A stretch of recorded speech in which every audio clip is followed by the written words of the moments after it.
Everybody, it's Bill Cecil again with the tip of the day.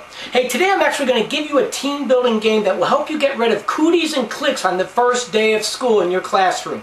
I don't care what level you teach. You want to have some kind of an activity that can be quick, get people up, moving about, laughing, get people to start tearing down the walls and building trust in your classroom. So what I want to do is give you a quick game. It's called Numbers. In fact, the game is a lot like musical chairs, and yet there's no music and there's no chairs. And yet, it's a lot like musical chairs.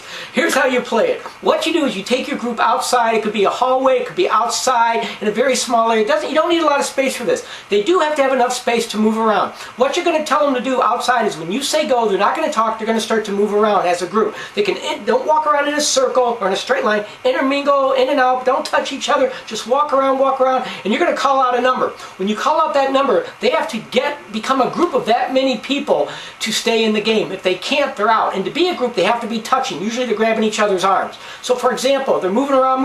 If I say the number 3, they have to become a group of 3. If everybody's in a group of 3 except for maybe 2 kids because you counted out and you knew there wouldn't be enough groups of 3, those 2 would then sit out and watch the next game, or to play in the next game. That's what I tell them. When you go out, you're going to pay attention so you can stay in longer the next game. Look for some strategy, because there is strategy out there.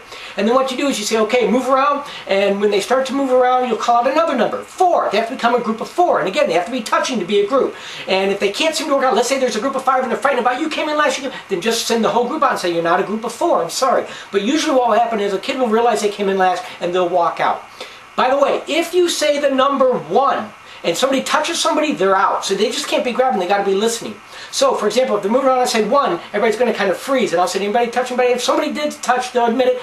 Really praise them and say, hey, good for you. Way to be honest. Okay, good job. All right, and then they go out and then you keep going. Your job is to get down to the final 2. So for example, when there's 3 players left, I won't watch anymore. I'll turn my back and I'll say 1 a couple times so they know I'm just not going to yell out 2. And then finally I'll say 2, and the last 2 people standing are the winners. I don't give them any prize for this. I don't give them any special treat, but we will probably play the game again because it only takes about 5 minutes to play, so you can get 2 games in about 10 minutes. By the way, when the kids are holding onto each other in that group, if it's the first day of school, I say make sure you introduce yourself to the people you're holding on to. So while they're waiting for me to go around and make sure everybody's in the right numbers, they'll be saying, hi, I'm Bill, I'm Sue, I'm Steve, whatever. And that way it gets them to start getting to know each other. It's a great game. It's fast, it's interactive, it gets them on their feet, and they love it. And what happens is you're going to find you're going to have your kids laughing and having a great time. And the best part is when you go back in the classroom, they don't have a leg to lean on if they start to say, well, I can't work with so-and-so, I can't work with so-and-so. Because when they were outside, they were working with everybody trying to win the game. They were more focused on trying to win the game than trying to just grab their friend or trying to grab certain kids that they thought they might get along with or certain kids that looked like they did or whatever. You won't have any of that outside. They just want to win. So it's a great game. It's quick. It gets rid of cooties and cliques. What I do is I play it the first day, sometime in the afternoon near the end of the day, and then maybe on Friday at the end of the week I'll let them earn it. And if they earn it, I'll let them play it again. So remember, it's a great game, it's quick, and it's a great way to get rid of cooties and cliques in your classroom, and the game is called Numbers. If you have any other questions, you can email me, and I'll definitely help you out. Remember, best year ever. You have the power to make it happen.